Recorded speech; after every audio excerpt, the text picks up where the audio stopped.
Welcome to Spotlight, where each week a guest takes center stage for an intuitive tarot reading. You'll get a front row seat to a real recorded session as we explore the magic of tarot together. My goal is to create a space where we navigate challenges, uncover fresh perspectives, and reconnect with inner wisdom, giving you a glimpse into what it's like to receive a reading with me. Interested in being a Spotlight guest? Just fill out the application below and I'll be in touch about getting you on. Now, without further ado, let's meet this week's guest.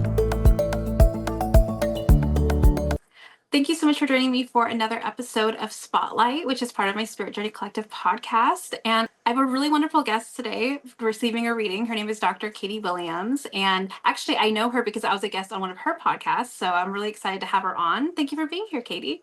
Oh, Sarah, it's so great to be here. Thank you for extending the invite. I'm really excited. I am so excited to reconnect and to have you here. So yeah, why don't you share just whatever is relevant, whatever you'd like to share about yourself and, about who you are and then what your experience has been with tarot so far. Okay. Well, as you mentioned, you were on my podcast, the Dr. Williams podcast, and also Dr. Williams's Intuitive Wonderland podcast, and you provided a reading for me on that podcast. So that is some experience with tarot that I have. I've had a couple other readings done on the podcast, and then years ago, I showed up in a cool little shop in Port Townsend, and they had a tarot reader there, and I was like, I'm going to do this on a whim. And I went and sat down with him, and he said, well, do you have a question? And I was like, no, not really. And he goes, okay, we'll just see what comes through. And I wish I remember which card it was, but as he was turning, he was like, oh, this is great. This means think big, like you can have it all. And it was like this big, like exciting kind of reading for me. And that's probably when I fell in love kind of with this aspect of spirituality, where I was like, wow, this is so fun to like get some insight into me and my life and all the people around me. And I love tarot being used in that way as a guide and for some insight. So that's my experience with tarot. As an educational background, I have my degree in psychology. I have 2 master's degrees, one in counseling psych and then one in general psychology with emphasis in cognition and instruction. But really, I haven't used my degree a whole lot just because I also started my spiritual journey when I was getting my doctorate, and that was more fulfilling to me. So I kind of took that path, and I bring the psychology like on a little leash with me, but for the most part, I am spiritually focused. So that's me in a nutshell. I actually really love that combination though, of I did the thing, I went to school, I have all this information, but then this other thing called to me. And it's interesting because with my other podcast, I see that all the time that, you do the thing that you're supposed to do. And then in the midst of it, you're like, that doesn't feel right anymore. And usually there's that whole other spiritual component of like why and what fulfills you and stuff. So, and I love too how just coming from a professional in psychology being able to acknowledge like, yeah, tarot is not just your average like fortune telling tool. It's so much more than that. And I'm so glad you had that experience already, something that allows you to see that it's just so insightful. Yes. Yeah, I think it's powerful. Yeah. Oh, truly. It really is. That's why I love it so much. Yeah. So I know that we talked pre-recording that you wanted to focus on money. Like, what do you need to know around money? Calling it in. So I'm going to go over, the spread that I'm doing is my higher self spread. It's just something that kind of organically created itself. And typically it's 7 cards. For you, I had to pull a clarifier. So there's 8 on the table. So I'm going to go over a theme, past, present, future energies, and then higher self messages. And so I'm just from a bird's eye view, I can already tell that it's going to be a little bit heavy, which means you probably have some stories around money that's still very much alive and well. That's why tarot's over here saying, okay, let's gently bring this to your attention. So that way there's things that can be done and change can happen. So we're going to start off with the theme. And so I pulled the Tower for the theme. And then the clarifier I pulled for that, this is the one that I had to pull clarifier for, is the Star reversed. So before I get started, I just wanted to let you know, please feel free to comment or interrupt me anytime. because once I start talking, I just kind of get in that zone and I don't always remember to stop to like make sure you're good. So, I'll do my best to do that. But if you want to comment or something like pops up, you're like, oh my gosh, I need to say something to that, please at any point. Or if you have questions too, if you're not sure it's landing or you're not sure what exactly it's referring to, you can also kind of ask about that too. Okay. Sounds good. All right. So starting with the tower, which this one, it often gets a bad rep in the tarot community, although I love this card. It does come with change, but usually that change kind of comes with a wrecking ball as well, like attached to it. And so the first, like right out the gate when it comes to money, the first thing that your higher self is letting you know is that there is some really toxic aspects around money that you need to remove. And so this could be limiting beliefs, this could be an actual person or environment, but it's definitely like something that anytime you try to get ahead, it's knocking you back down again. I like to use the analogy of if your life was like a house. Anytime there's an earthquake, this is the thing that's crumbling your house. And most of the time, what happens when we get earthquakes, when we get cracks, or our house is tumbling down, we just, okay, let's rebuild. No big deal, we're going to rebuild it. But the invitation is actually to go to the foundation of the house, because until the foundation is actually looked at and certain parts are removed and then rebuilt, the house is going to keep crumbling. And usually the earthquake gets bigger and bigger because it's like higher self's like, this has got to go. And so I pulled a clarifier because I wanted just a little more information on what that could be speaking to. And I pulled the star reversed. And so the star is a big, deep healing card. It's saying that there's some really, there's some big traumas back in childhood, especially around money, that has not been touched. And it might not be money directly. It could also have something to do with witnessing money. It could have been like as a child witnessing caregivers with money issues. It could be even like adequacy of self-worth issues that now is attributed and connecting with money in some way. But the star, the invitation is it's time to go backwards and see what's holding you back, and it's reversed. So that it's basically saying that there's a lot there in your childhood that, or at least maybe one specific event, maybe, but there's some resistance around actually going there. And usually it's because it's like it's the big heavy thing that it's like the elephant in the room you're not ready to acknowledge, or the thing you sweep under the rug and you're like, I'll deal with this later. But the thing when the star is present, especially when it's reversed, it's basically like, no, no, no, it's time. You're ready. You can deal with it. And so I feel like whatever it is, and there's more here that likely ties into this too, but that we can dive into. But it's best, there's definitely something in the money department that is just wreaking havoc for you.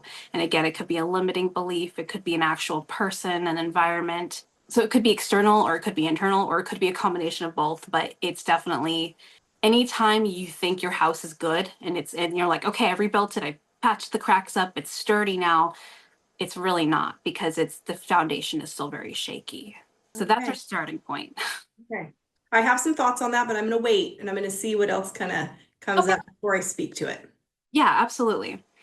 So looking at your recent past, we have the Nine of Swords. So this one is saying, especially when it comes to money, there's a lot of fear and anxiety. There's a lot of stories around money that's very scary to you. So like maybe it's losing the money, maybe it's not, maybe it's not spending it well, or but there's definitely a lot of fear and anxiety around money that you're coming from. So like likely this is still present. It's just like this is where you're coming from. It's probably still very much alive and well.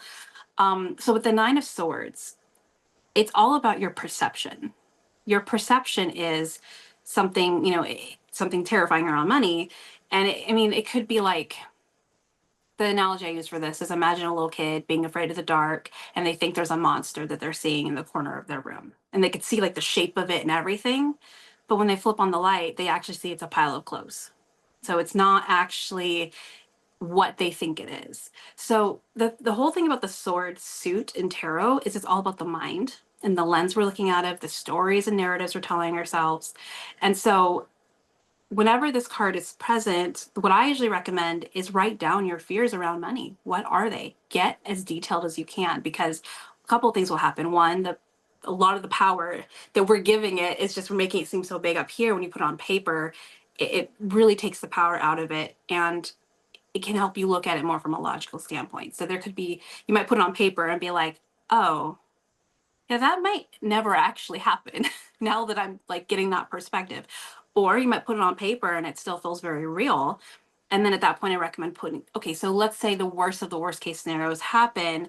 What are you going to do about it? Like come up with a game plan. So again, you're taking out the ruminating and the overthinking and the fear aspect where you're just kind of feeding the fear and the anxiety when actually the invitation is to understand those are just there to try and protect you, but they're not really, it's not worth spending your energy on, if that makes sense. It's just Yeah, like not serving very you. unproductive. And so with that being in your past, that does make me feel like there has been work done on it. Like you're aware that that's where you're coming from and you're trying to change it and you're trying to be more aware of like how to use your mind and not to be caught up in that. But I do feel like there's still an element of you still get caught up there. And I feel like that's kind of playing back into that tower and whatever needs to be healed around it. Okay, I'll think on that. Okay.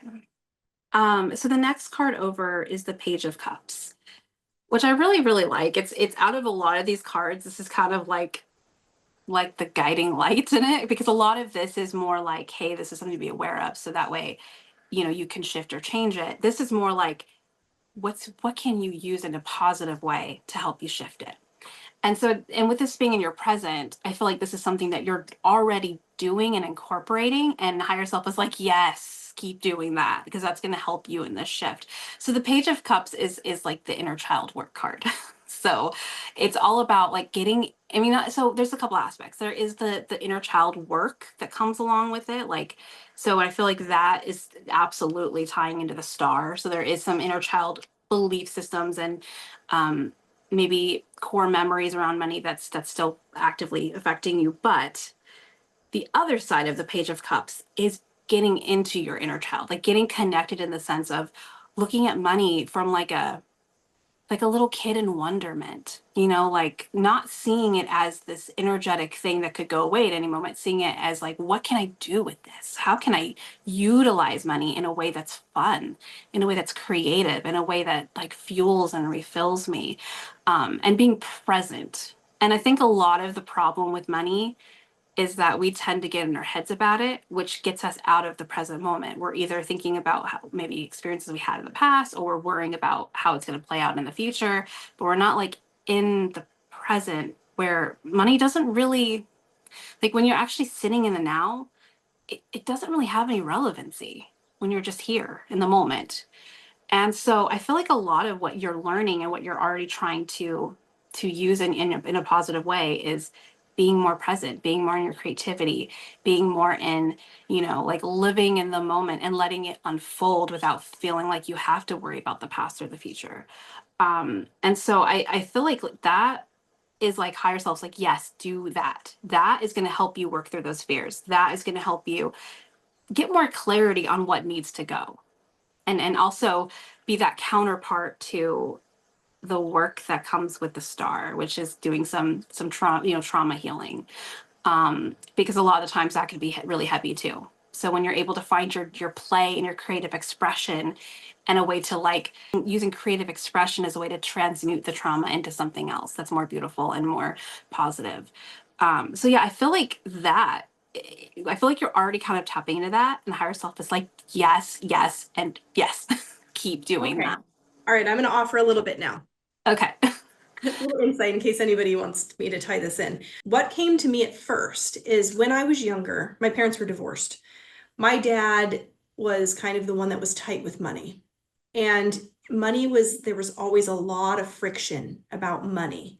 And at one point, when we were fighting, I literally said to him, I feel like you love money more than you love me. So here's a really deep-seated belief and a connection with, one of the most important people in my childhood that is associated with money.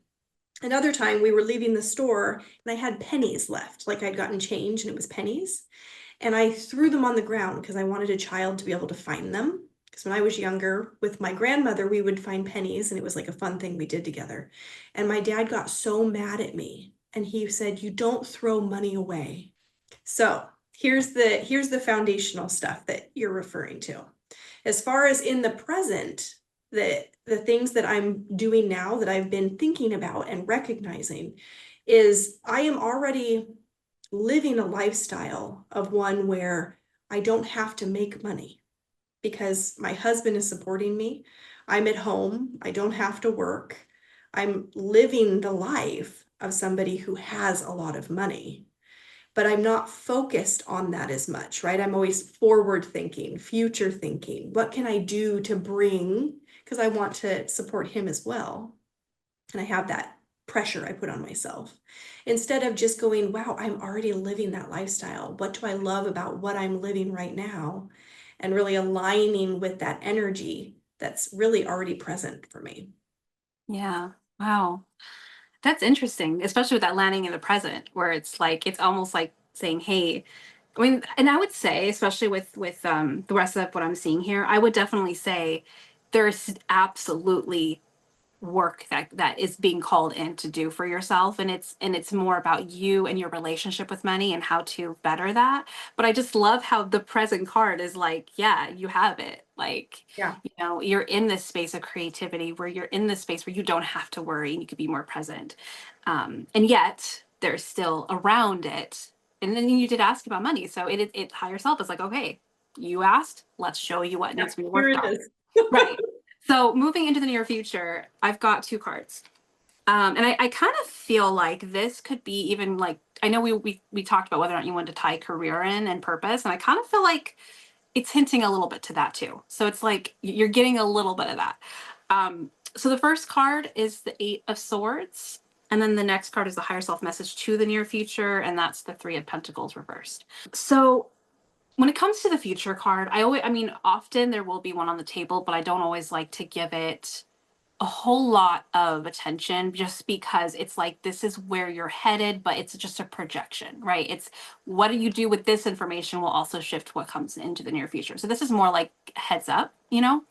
Um, I definitely feel like this is also present energy for you. It's not just coming from the future. I feel like this is more like the invitation is what are you going to do about it more so, if that makes sense. So the Eight of Swords is similar to the Nine of Swords in that it's all about perception, it's all about how you're viewing the situation, but it specifically talks about feeling stuck or feeling trapped or feeling like your hands are tied. So when it comes to money, when you like really, when it comes for you, like I think this is more like for you calling in money for yourself, not because it's like you're taken care of, you have a roof over your head, you're being supported. I don't think you're not worried about where that's coming from. I think this is more like for your relationship with money, for you specifically bringing in money. You feel like your hands are tied. You feel like there's no way forward and you're stuck. And so the invitation is to work on that. And so what the Eight of Swords is inviting you into is broadening your perspective and understanding that the feelings of being stuck and trapped is all up here. It's not actually reality. And so I like to use the analogy of like, let's say you're in a locked room and you're trying to break down this door, you're throwing furniture and you're self at it, like you're like pounding on the door, it's not budging, but you're so focused on the door, you don't see the open window that's right next to it. So, I mean, essentially, there are hundreds of ways forward. You are not trapped, but your mind says, I can only go through that door, and that door is not an option. But it's just saying that that particular door isn't an option. There's the open window. There's, you know, all sorts of ways out. Yeah. You know what I mean? So, yeah. So it's starting off with coming, and I feel like that's where that Nine of Swords is also speaking to that fear. I think there's a fear around understanding that you're not actually trapped. And I think that there's a element, a lot of us, it's like the flip side. We think we're afraid of failure, but we're actually afraid of success. I feel like there's that aspect too, where maybe you're afraid of having money because you were so, and coming back to the trauma, it could be that you don't feel like you can handle money very well. So you'd rather someone else have it. So you're afraid of being successful because then you're afraid of what you'll do with it when you have it.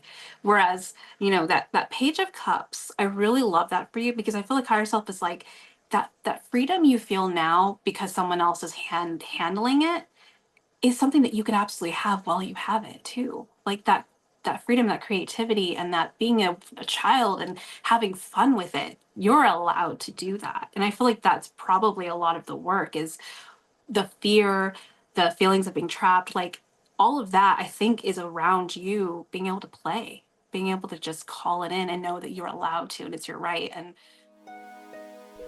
not everyone wants to talk about their situation or life questions out loud, and that's okay. That's why my email tarot readings are a perfect fit for the inward seekers, the ones who feel deeply, process everything, and don't always have the words or the energy for a live session. Here's how it works. You send your question, I tune in, pull cards, and record a 17 to 25-minute voice message, channeling what comes through around your question and situation. You'll also receive a photo of the cards pulled, all delivered to your inbox within 24 hours. My intention is always to honor your journey with sincerity and heart-aligned guidance. If this feels like the kind of support you've been craving, let's connect. You can find me at the link below or at www.spiritjourneycollective.com. There's another word here, but I'm just gonna say the opposite of frugal. Like you're allowed to do that, to be free with your money, or not. It's your money, but you're allowed to have it to make that decision. So the reason why I think that moving to the near future is speaking to your career / purpose is because of the Three of Pentacles reversed. So I love this card for a couple of reasons, because it really challenges you to focus more on a combination. It's like a two-way street. Focus more on yourself, but also in doing so, you're going to be bringing people together. So first of all, the Three of Pentacles speaks to knowing what your gifts are and putting your energy in your gifts and not worrying about where you fall short, not comparing yourself to other people, especially, especially if it's other people that do similar work to you. It might be easy to be like, wow, they're really good at this, and I'm not that good at that. And so then you kind of feel like, well, and then I think what happens too is we tend to then put our energy into things that we're not as good at because we're thinking we're making ourselves better, but that's not our gift. So now we're pouring energy into something that's not something we're naturally good at, versus what we're being invited into. Is what are you good at? What in your work do you see as your superpower that you know that you bring to the table in a way that other people can't do it in the same way that you do it? And so the first part of the invitation is keep your eyes on your own paper and stay in your own lane and really just focus on what you're good at and bring that to the world. But by doing that, you're now giving people the space who have gifts that are different from yours to show up and meet you where you lack, and vice versa. And so, like this particular card, you see these people, they're coming together, they're creating this collaboration. Mm. And so that's why I'm thinking like I feel like this is saying that for you, I mean, I think there's more work that has to be done, but one of the tools to help you shift your perspective around money is, I think it's almost like, don't even worry about the money part. Like, I mean, obviously, there is work about calling that in, but I feel like it's like, focus on what you're good at. Put your energy where you are lighting up the room and you're fulfilling yourself and you're doing what you know you're really good at. And I think naturally money's going to come. And then I think when you do that as well, you're now bringing people into that same energy as you, where you're helping them showcase their gifts and you're helping them put their gifts out there because they're different from yours. And so now you guys are collaborating, coming together. So that's where I'm feeling like, a big part of your working through your money blocks is actually going to be through your career and purpose. I feel like it's like I kind of do feel like they're all morphed together in a way. Yeah, I think I felt that way too. That's why I joined them. Yeah. And see, I wasn't sure how to put it together, so it just came through for us, Yes. But yeah, I feel like the more you're in your purpose, the more you're doing what you love, you're going to be naturally compensated. But I think for you, you have these blocks that literally is almost like, I don't want it, or I can't have it, or these ideas and this narrative around, if I have it, then what? So I feel like it's, yes, being in your career is going to be a big life changer, like really, really, truly being in your career. Because I think also part of the owning your gifts is letting yourself be compensated for those gifts. So I feel like that's another aspect, is really allowing that in. But yeah, it's interesting because I feel like this is going to help you broaden your perspective and be in a place where you're ready to start shifting. This is speaking to something I've been focused on lately. Because what if I don't use what I've been doing? What if I spent all that time in school and I don't use any of it, right? That's kind of scary. Like, you don't become a doctor and then not use it. People don't do that. So I have that fear of, what if I want to be a party planner? Like, what if I'm good at that and that's what I was meant to do, but I wasted all this time on a degree, and I have to let that go and just follow what feels good to me, what lights me up. And that's what I hear you saying. I want to give you a different way to look at it, a reframe. What if you did all the, you learned everything through the degree? Yeah, you're not using it in the way that you expected or planned to, but who's to say everything you learned from that isn't going to plug in somewhere else in what else you're doing? Sure. Which you may not have had the skill set if you didn't do the degree first. Well, I mean, psychology applies anywhere there are people, right? Yeah. Yep. So I would look at that, like, what have I learned through my degree that is actually showing up every single day in what I'm already doing, and can also show up in my future in whatever I want to do. Yeah. So that way it doesn't feel like it's wasted, because I personally don't feel like anything's ever wasted. I think that we wake up when we're supposed to wake up, and some of us are do that sooner than others, but I do feel like we gather what we're supposed to gather for a reason. And then later on you're like, oh my God, that's why I took that class, like it makes sense now. But I think it all will come into play. So that, and by doing that, you're also releasing this idea that it was all wasted or all for nothing, because I don't think it was. Really, that's wonderful. Thank you. You're welcome. Okay, so the next two cards, they're very much in the line of the changing your perspective and beliefs around money. And so I feel like that's ultimately the theme, is it's like you have the perfect container to do this work. And whether both being supported financially, so you don't actually have to worry about money, and being in a space where you can explore, what are my gifts and what do I love to do, right? So you have the perfect container for that. So now it's like the biggest invitation is, okay, so now there's some serious beliefs we need to undo and decondition. So the first card is the Hierophant reversed. And this one is a pretty heavy card because it specifically handles conditioning and programming. It talks about how, everyone in society was given beliefs, expectations, narratives about what we should do with our life, right? And we all have different versions of that, but we were given it by society, by our family. This is who we're supposed to be. This is how we're supposed to live our life. And you got to do it or else. And the thing with the Hierophant is the biggest invitation is to actually, like, really just take inventory, like really look at everything you were given and actually ask yourself, is this really me? Does this actually resonate? And slowly peeling back those beliefs. And so when it comes to money, a lot of your fears, a lot of the things that are holding you back and making you feel trapped, it's in your belief system around it. So with the Hierophant, it's all about turning your attention inward, because we're, as a society, we're also taught to look outward for all the answers. And with the Hierophant specifically, it's like, this is more about what you are being called to, what resonates with you, having that self-sovereignty. And in order to find the self-sovereignty, you have to really look at your relationship with money, your beliefs, what you witnessed growing up, what you were told, what caregivers expected of you with money. So part of that's with what you were shared with your dad, when you went to school. I mean, there could also be this whole thing like you were sharing. Did you pay for your schooling? Because if someone else paid for it, there might be this obligation of, well, they paid for this, so I should do this.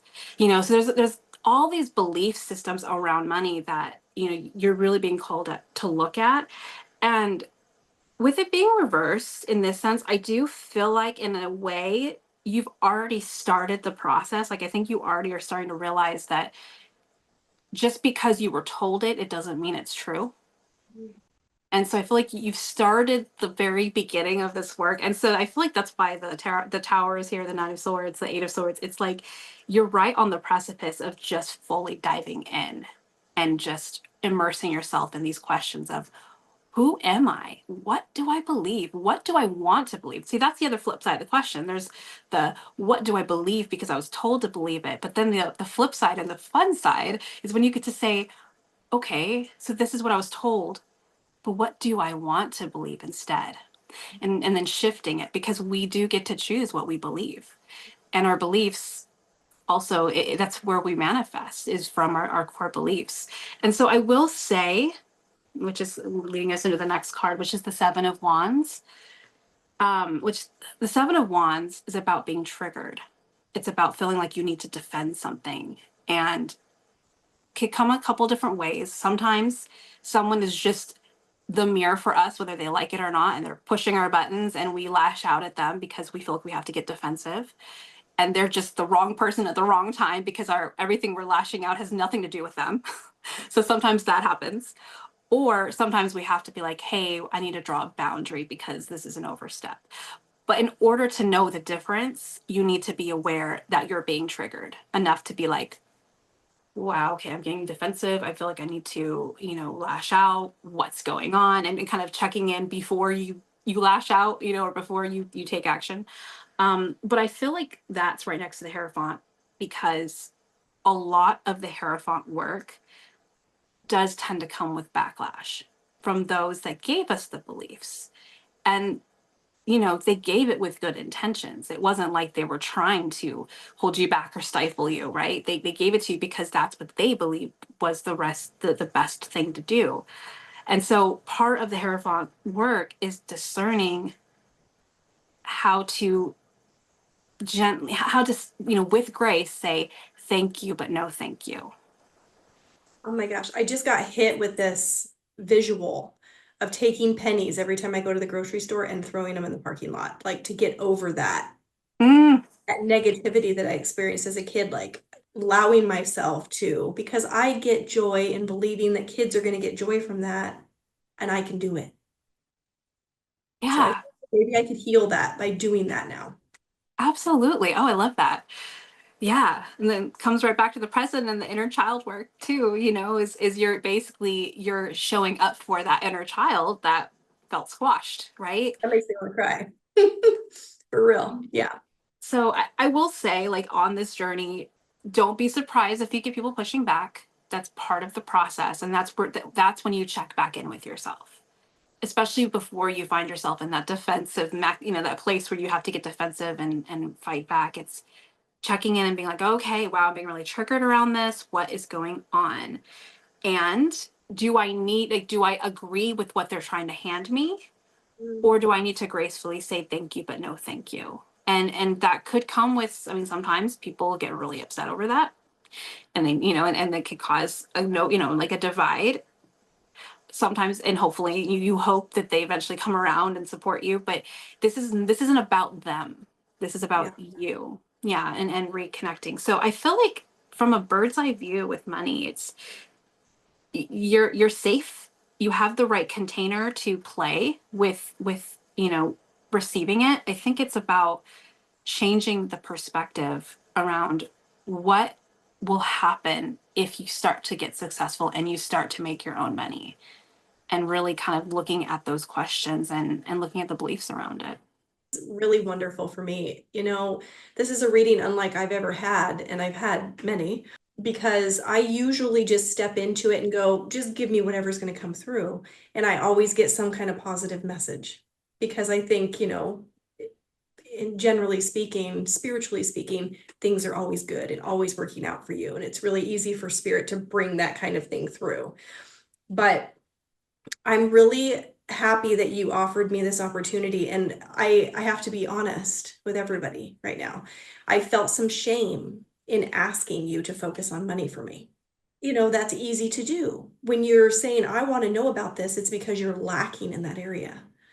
And I felt like I had to step into a kind of space of bravery in order to lay this out there and allow you to bring this message to me. But this is probably the most helpful reading I've ever had, because I allowed myself to be vulnerable and not just say, well, whatever comes through, which is a really easy thing to do. I've said, no, this is an area that's really specific to me that I want to focus on. I've been working on this. How can I get better? And it was a heavy kind of reading, but in the best way, because it's what I needed to hear. And I just want to thank you so much for that. Well, thank you so much for being vulnerable and for your feedback. And it's helping me too a lot, actually, because it's so funny. I just did a reading before we jumped on here for myself for human design. One of the things about what I'm meant to do, and I've struggled with it, but after doing this other reading, I thought, you know what, I'm just gonna embrace it. Part of my gift is provoking. Oh, wonderful. And it's supposed to be, the whole purpose is to help people hear what they need to hear, even if they don't want to hear it, kind of a thing. And so it just, hearing that feedback is really helping me, like, okay, no, it's okay that it brings up big feelings and it has that kind of a reaction, because that's what my gift is not focusing on that, but letting that come through. And it does say, doing it in a way that's like graceful. That's not, I'm not like trying to, but it's being that messenger and for some of the heavier topics. The way Yeah. this whole thing unfolded for us, it really is a beautiful thing. Absolutely. Because it's, there's a reason we're all here doing what we're doing, right? So yes. Oh, well, thank you so much again for connecting with me and being open to being a spotlight guest and being open to the messages that came through. It really was my pleasure and my honor. Thank you, Sarah. Thank you for joining me on another inspiring episode. Remember, your purpose is a unique and unfolding path.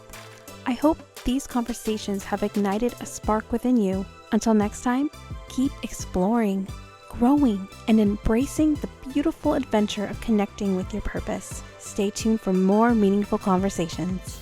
If you're wanting more, consider joining our free Facebook community called Spirit Journey Collective, your haven for spiritual exploration and personal growth. Dive into a supportive community where sharing spiritual experiences is encouraged. Unlock the power of intuition, embark on a journey of self-discovery, and connect with like-minded souls. If this sounds like a community you'd love to plug into, the link is in the show notes below. If you enjoyed the episode today, don't forget to like, share, and subscribe. And thank you for joining me on this journey.